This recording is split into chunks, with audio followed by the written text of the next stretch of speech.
Connect 2025 session. It's all going too fast.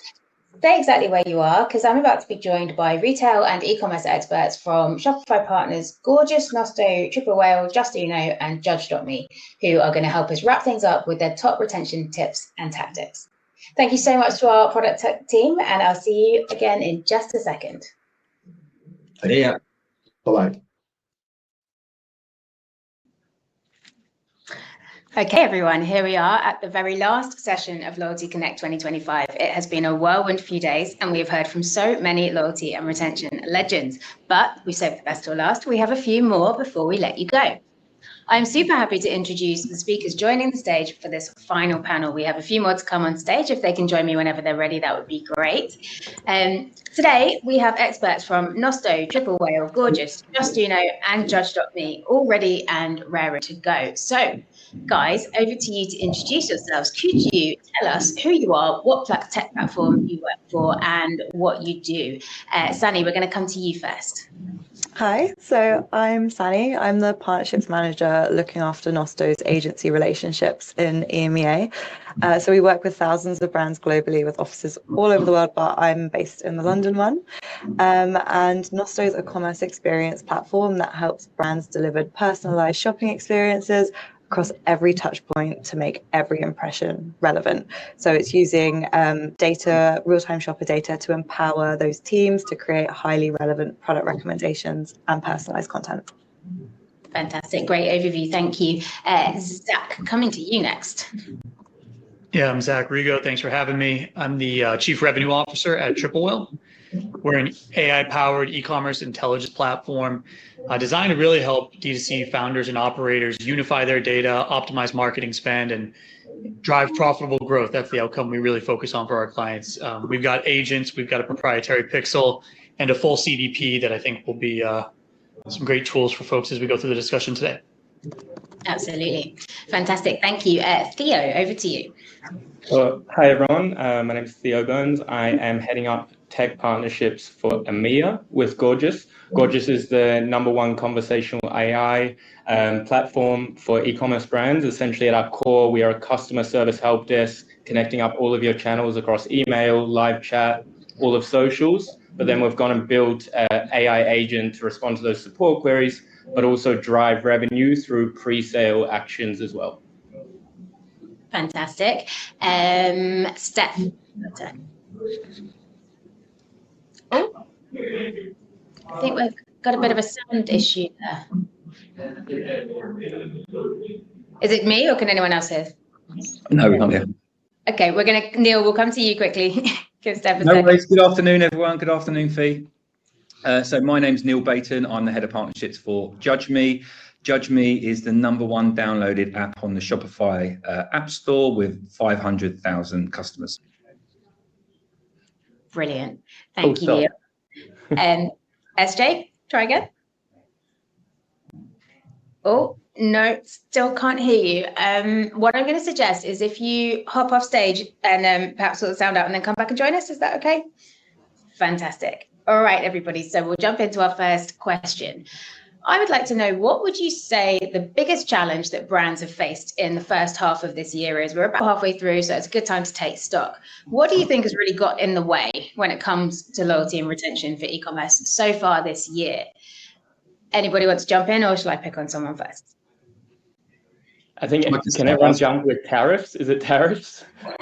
Is it tariffs? Mine's not tariffs, if that helps. Mine's not tariffs. Steph's back. Do you want to introduce? Yeah, should I try? Yes, perfect. Yeah. We can hear you. Go for it. Okay, fantastic. Steph here from Justuno. Justuno is all about the on-site experience and delivering experiences based off of personalization with your zero and first-party data, all via pop-ups. That can be your typical pop-up right in the middle, or anything that works like as a landing page is what we create, or an in-page experience, something that looks really native to your website. So very excited to chat today. Fantastic. We're very excited to have you here and to be able to hear you. Okay, so back to our first question. Biggest challenge in H1. Put your hand up if you were going to say tariffs, or if tariffs featured for you in your top 3. It featured. It featured for me too. So, okay, great. Theo, why don't you start us off?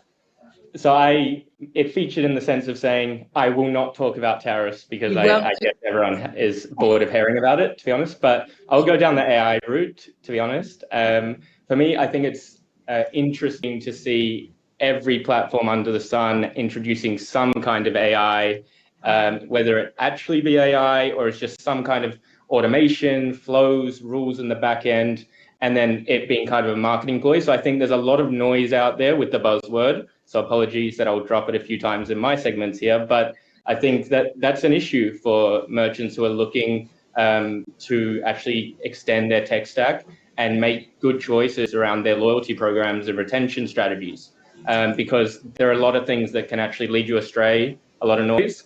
And I think that I would say that's one of the biggest challenges over the last year. It started being more and more and more that it's just a lot of white noise now. And actually it's interesting, I think, not just from a merchant perspective, but ourselves, Gorgias, as I said, I introduced us as a conversational AI platform.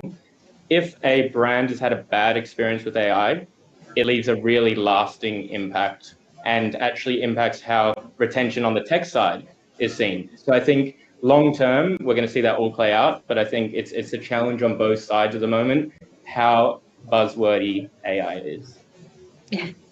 Yeah, I completely agree. I think as a marketer myself, I find it quite difficult. I know I need to be using it. I know there's a million and one ways I could be using it, and that's on the B2B side. As an e-commerce director or marketer, it's even bigger and scarier, I think. And you're right. If people there's so many tools out there, you need to know which ones are authentically, genuinely going to help you day to day, and which ones are a little bit of a smokescreen, perhaps, to help you do what you really can with them. Absolutely. And there's some great tools out there as well. Yeah, so there are so many. It's some really good ones. You're absolutely right. Was anyone else going to pick on AI for that question? I can hop in here for AI. I've seen it. I think like the biggest challenge is adopting it to really increase exposure among your competitors. Kind of to your point, Fiona, there's a lot of ways you can use it, right? So if just one of your competitor is applying AI in various ways to gain exposure, just even increasing content, right? That's already putting them way ahead of the game. I think the deeper level that I'm seeing brands have a challenge around is like really being able to show up, optimizing their site. And it's kind of like SEO is, of course, part of the website setup, the journey, and aligning that with experience is really what we try to do also with pop-ups. So if you're just like not even showing up there, that's just a place where you're really missing that whole educational phase someone is researching.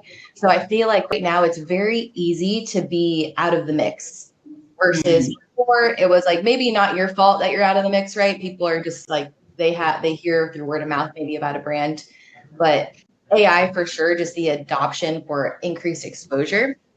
And then we're also seeing that challenge relay into offers. So when I saw some people in the chat too, like not really wanting to do discounts. I feel like that's been definitely maybe in the last 2 years in e-com, and just wanting to lean more into maybe it's free shipping or maybe it's a free gift. So that offer is really a point where I think brands are having a challenge to be competitive.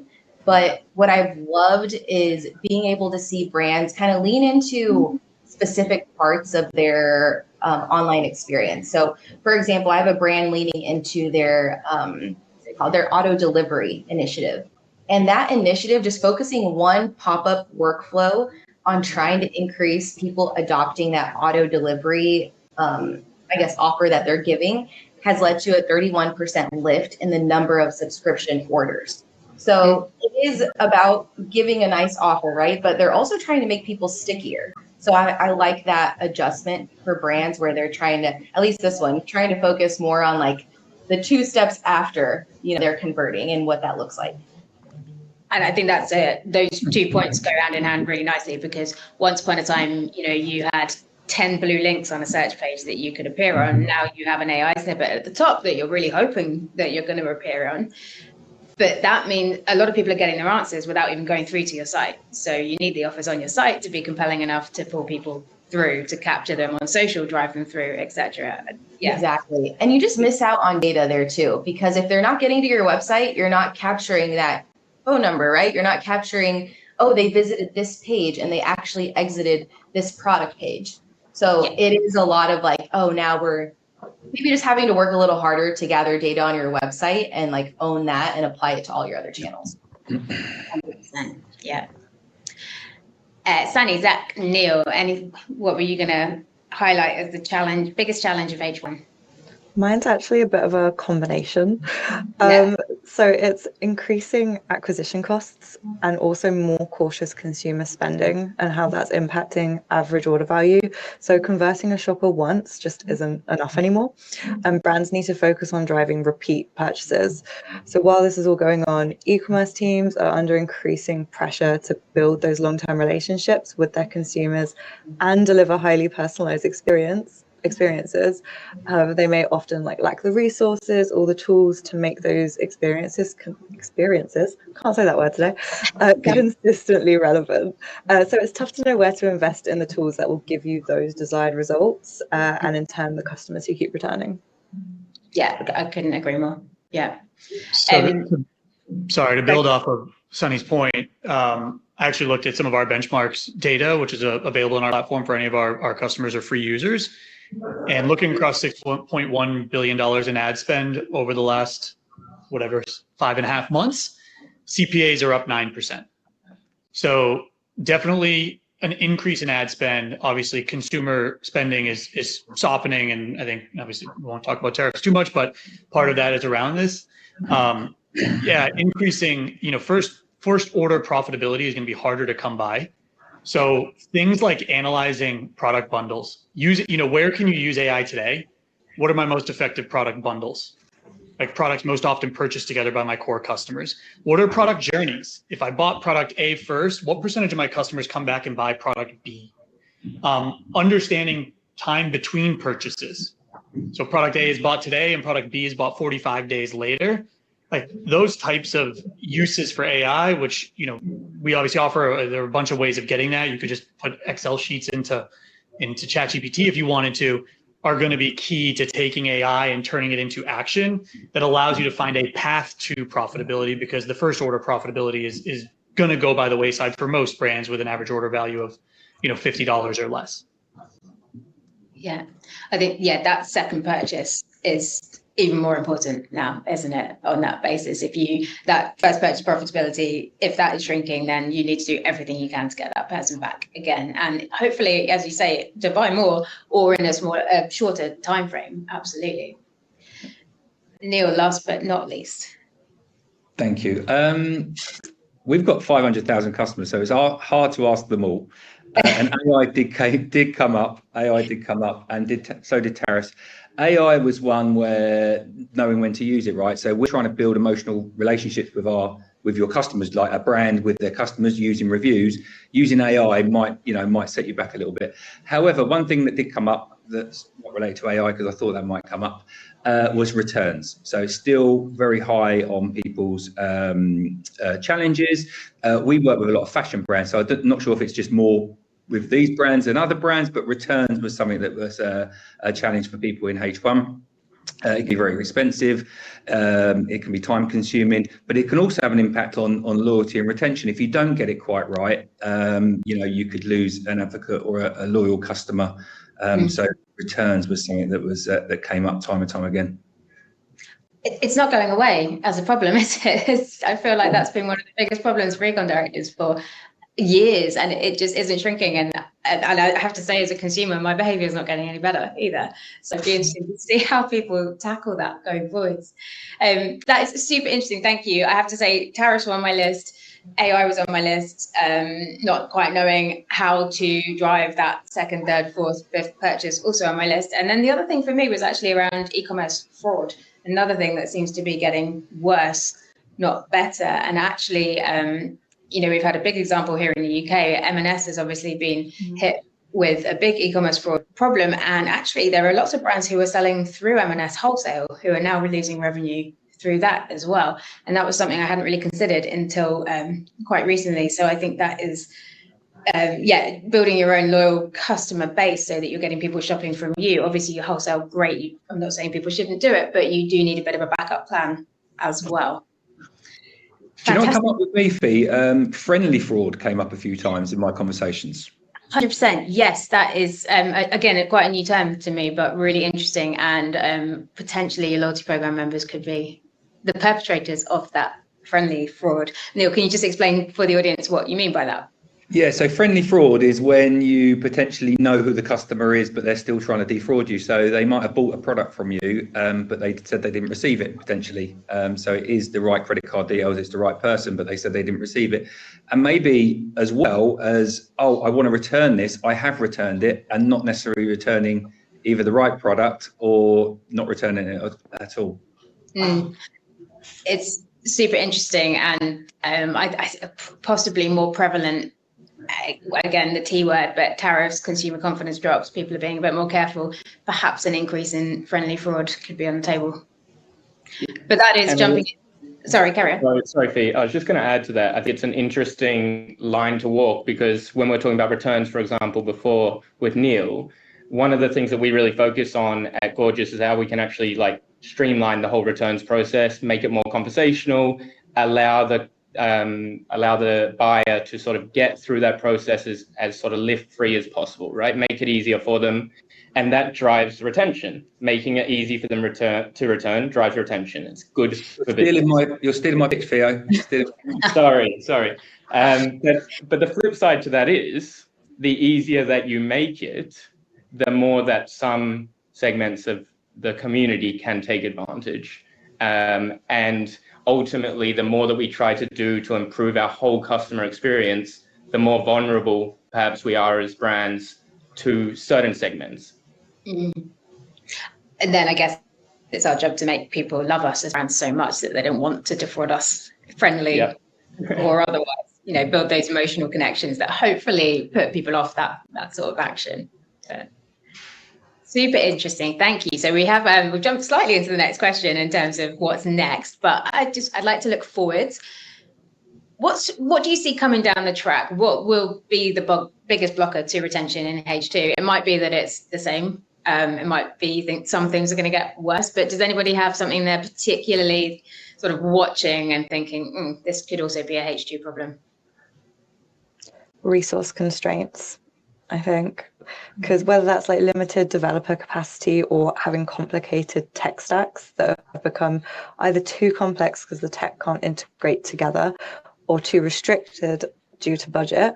So it's really important for brands to consider tools that not only automate processes and leverage data to ease that workload, but integrate seamlessly into the existing tech, which is why it's so great to be part of the Loyalty Lion panel, because you're an example of a partnership that we have with Nosto.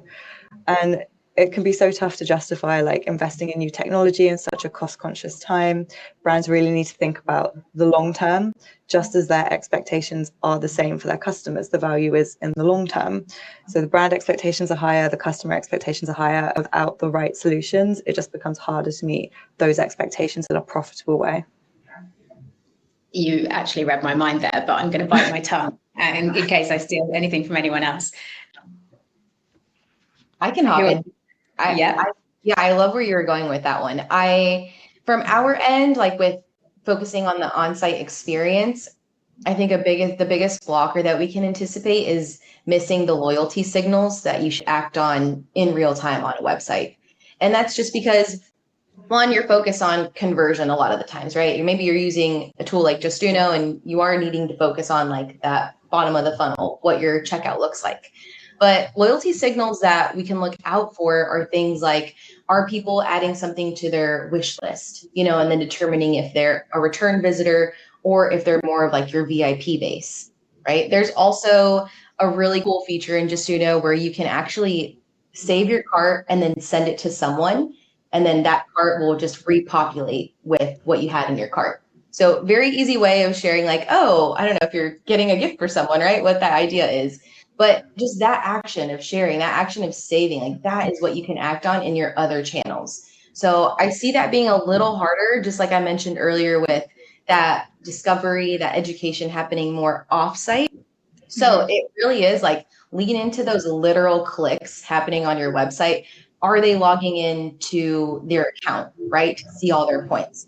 If not, a pop-up can do the work to get them to log in. And there is the sense like right now, I think a lot of consumers are like, oh, all my data is out there. How are people going to use it? So this is like, I think the smartest, most kind of under the radar way to use it, where you're giving that sort of delight, right? And just anticipating because you've already seen those actions. Not necessarily like, oh, hey, Steph, I saw that, you bought this red shirt off of this random site, and just kind of being a little more off-putting maybe, right? Or whenever you're receiving those cart abandonment emails and you've actually never put in your email, like that's a little weird. You kind of want to take these signals and act on them in real time so that it feels just a little bit more related, a little bit more like, okay, they're using my data for good.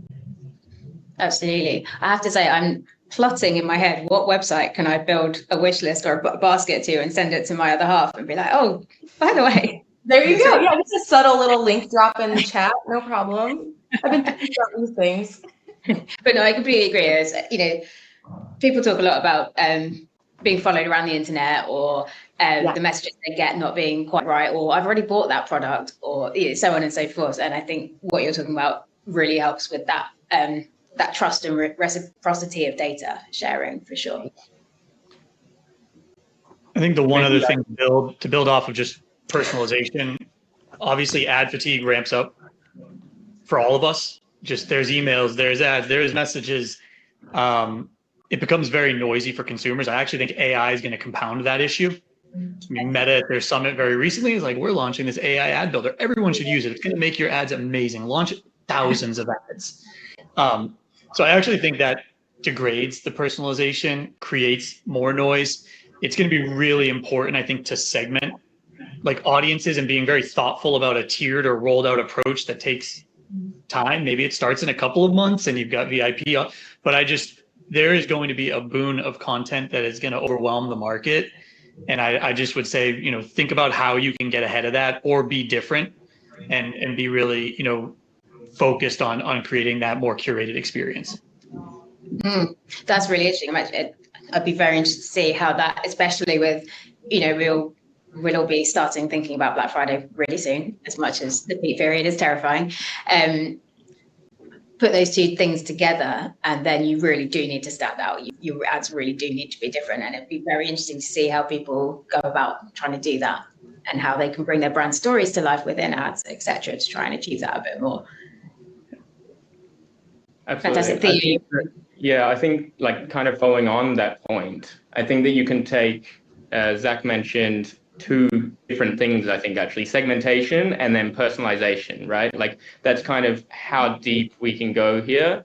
First part is absolutely segmenting your audiences, but in an ideal world, we would be giving a completely different message, offer, tone of voice to completely different consumers, right? So my point here is actually that becomes even more and more important. And I think we can use AI to actually get deeper into the personalization piece. And at least that's what we're doing with Gorgias. So if I take an example on the live chat, and it actually pulls all of what's talked about previously by Sunny and Steph, integrating tech stacks, pulling data from different places in the live chat, for example, rather than like randomly linking them to something, just asking them for their either previous order number, which you might have got because they were checking where is my order, but then using that to actually, rather than a support query in the live chat, actually going into a whole new sales cycle. So imagine that we start with a Wizmo request, where's my order? You've actually gathered the data that Steph was talking about there. And then with what Sani discussed, you've got this whole back end of an integrated ecosystem to give the most personalized offer possible. And you don't, as a human, necessarily need to look through all of the widgets in Gorgias to make the perfect message. The AI can do it and lean into, well, your past orders were this, your loyalty tier is this, right? We have all of this information from Zach's point, and what you can do in Triple Whale, like actually, since they bought this last time, a great recommendation would be this because we're 30 days down the track, right?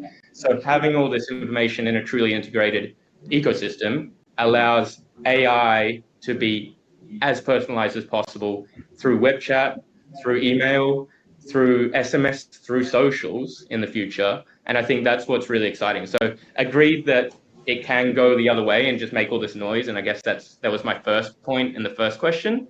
But on the other hand, maybe we can see AI as the key to going deeper and deeper and quickly responding.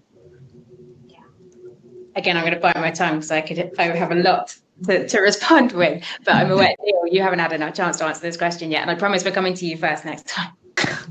I was digging deeper with my merchants about the returns bit, and so one of the challenges is to get a good balance, right? So you don't want to make it really flexible where you're going to lose money, but that's obviously going to help with getting orders through the door. You're going to if you've got a really flexible returns policy, you're going to make more sales. However, you don't want that to be expensive of your bottom line, right? So you've got we were just talking about what the balance is and what things that you could potentially do.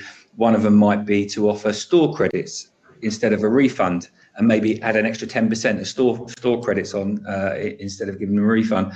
Maybe work with a platform that, a bit like Theo was saying, sort of like just talk them through the actual process.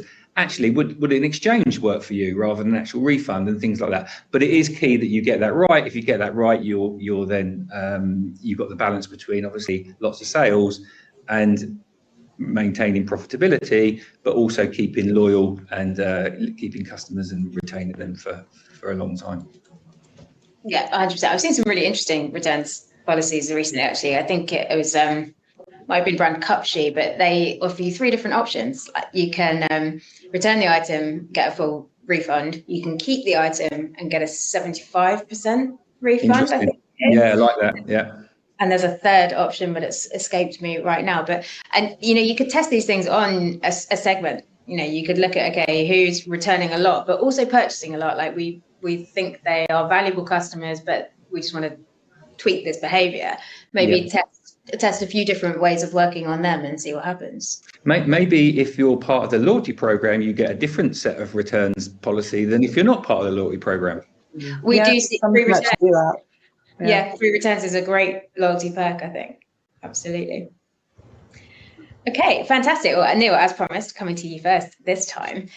So we've talked about, there's quite a few challenges in there, but perhaps you guys can help us bring them to life a bit. Could you talk us through an example of a brand that's using your tech to answer the issues that you're seeing and actually seeing some success?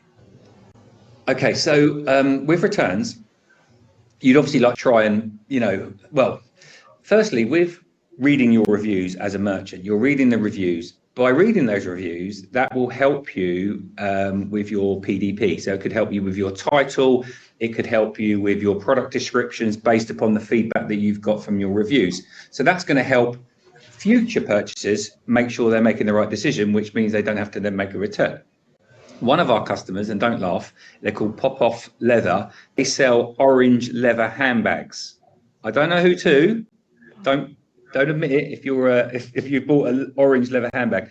Anyway, what they were doing, they were getting lots of returns, and they're reading the reviews of why they were returning it. And basically what it was, the imagery on their PDP of their orange was slightly different to what you actually got in real life.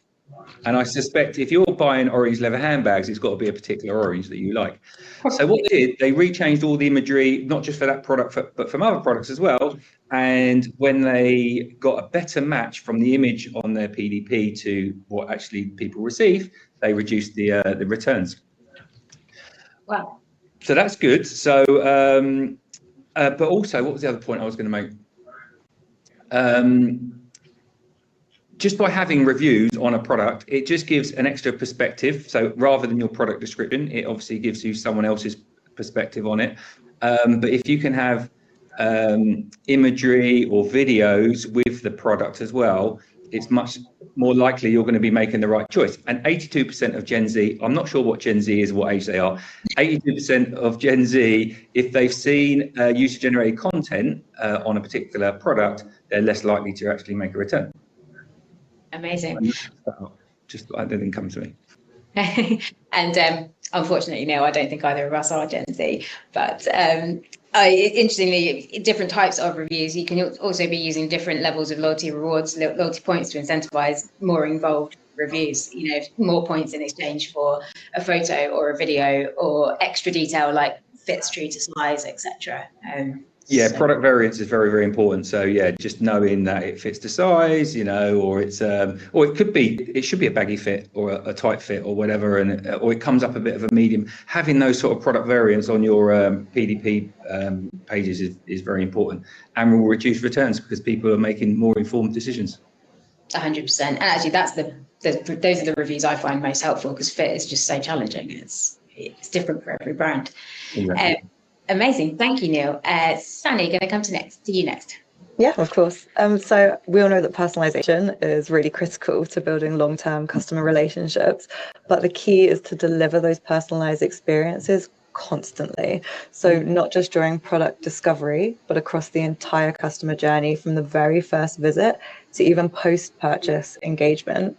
So we're releasing Nosto post-purchase upsells, which allows merchants to show a personalized product offer immediately after the checkout, convincing them to add to their order or encouraging them to return for another shop.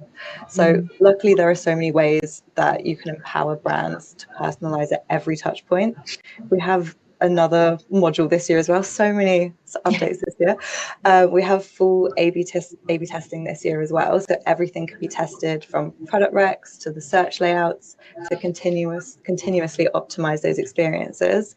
One of our clients, O'Neill, they increased conversions across multiple markets by A/B testing search merchandising, but it's not just about making tweaks to increase sales. It's also a key player in your retention and loyalty strategies. So you can test different experiences on returning customers, see what clicks with them, and it just helps you kind of figure out how to keep your loyal customers engaged, leading to just more repeat purchases. 100%. And I know O'Neill has increased their conversions because I'm buying all of their stuff. They're one of my favorites. It's super interesting. I'll be watching out closely for what they're doing on site now. Fantastic. Thank you. Zach, coming to you. Yeah, so we have a few ways. I think our proprietary pixel collects a ton of data about on-site engagements, first-party data about where people came from. And now that we've deployed AI agents against this, and this is not a AI wrapper of any sort, it's actually purpose-built. We've built 150 agents into a template library. You can actually use a feature built called Deep Dive. What Deep Dive can do is deep research on every data point we have, which in case of some of our customers is trillions of rows of data stored in a data warehouse. We had a customer do this. They did a deep dive looking for a customer segment to go after to do a product launch on a certain day. It had deep research do a view of the last 3 launches they've done and develop a marketing strategy, both email, SMS, Facebook campaigns. They beat their previous record day by $200,000 with the highest profit they've ever had. It was a 29% increase over their previous best day ever in the history of the company. Wow. And there's a case study video about this, but those types of, every e-commerce brand has billions of rows of data between Meta and Google and your ESP and Shopify. You can't access that as a human. Having an ability for in 10 minutes to get an entire marketing strategy with a target audience that you can target on, Meta specifically with our Sonar integration is gold, and I highly recommend that everyone comes and at least test that out. 100%. I mean, that's a huge, huge difference. Those are fantastic results.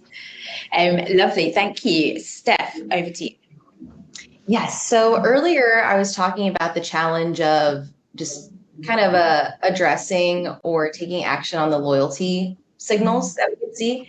So with Justuno, we are able to identify anyone on a website, whether they're anonymous or something about them. And by identify, I mean, just know what kind of shopper they are. Maybe you don't necessarily know their first name, right? But you can tell a lot about their intent with Justuno and all that data that we can gather. I think for us, a client that's doing this really well, I'll throw them in the chat. I hope I don't butcher their name. BioVita. I don't know if I've been saying that right this whole time. I threw it in the chat. But they do supplements, right? So it's a really poppin' industry. It's a little interesting because they do have a wide variety of supplements, vitamins, not only for humans, also for pets. So you can tell, just for them, it's important to segment. It's important to lean into the signals that we're seeing. And what I've loved that they've been doing to really focus on kind of retention, loyalty down the line is setting up that auto delivery message that I mentioned earlier. But it's not just a click to add auto delivery. Like it does that function, but it also is meant to increase the next purchase, like keeping them in line with that subscription that they have. So it's giving them 20% off of the first order, that order that they're going to purchase. And then it's 5% off every additional auto delivery order. So they're kind of setting themselves up for success for continuing that experience. And then on the flip side too, like I mentioned, we can identify people, right? So their way of segmenting is by geo-targeting. And we're targeting, I want to say it's like 8 or so countries. And we're giving different pop-ups with that language based off of that region and an adjusted offer based off of that region. So very segmented. Their approach, like once you see it all laid out, it may look complicated, but it's based off of geo-targeting and then adjusted offers. And we're just identifying based off of what we can identify on. So in this sense, we're not getting so much hooked on capturing data, right? We're focusing one on lead capture at the beginning. If they do or not engage with that, we're then using the signal of how they're behaving on the product page to deliver that auto delivery pop-up. So with that pop-up, they've actually seen tremendous success. I mentioned just an increase overall time. Their cart values are also 30% higher for anyone that engages with that auto delivery message. So that's looking at 30 days. And people that actually engage with that are two and a half times more likely to convert. So just that really basic message. We're not even focusing a lot on like the create like a beautiful design. It's really simple to understand and it's triggered at the right moment.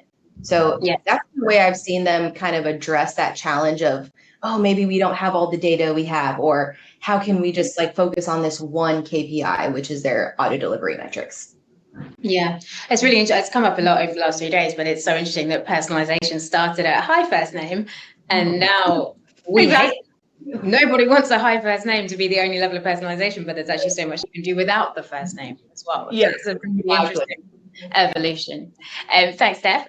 Theo, over to you. Sure. I actually really like Steph's idea, so I'm going to share a link of the brand I'm going to speak about as well. But essentially, like, I'm going to continue on this theme of personalization, which I've sort of jumped back and forth with the use case of AI on this sort of webinar. But we have this brand, Psycho Bunny, and essentially they use our new product, which is a shopping assistant. So again, turning Gorgias from being a cost center essentially previously around customer service and now looking at how we can drive incremental revenue through product recommendations in chat, pushing them towards a conversion, things like that. And what's cool here is you can like give a lot of knowledge and guidance around how your AI agent works. Psycho Bunny actually gave a name to their AI agent, which is Lisa, right? And again, this is so trivial in some respects, but maybe it's the first step towards making AI a little bit more personal. And then you have to add on top of that, right? And you have to, if you want, feel free to go to that website and play around with the chat. If you ask it for a recommendation or if you write in there, I'm looking for something for my brother or my mum, it's not just going to pop something out. I think the first question it asks back is, like probably to find more about yourself or find more about your brother. And I think this is what a personal journey looks like, right? If it just came back with, here's a great t-shirt I think you'd like, it feels like it's a sales tool. But actually, if the response is, well, what's he going to be using the t-shirt for? You know, what kind of t-shirts does he like? Baggy, tight? Like these sort of questions get to know the buyer and make the whole journey feel more personable.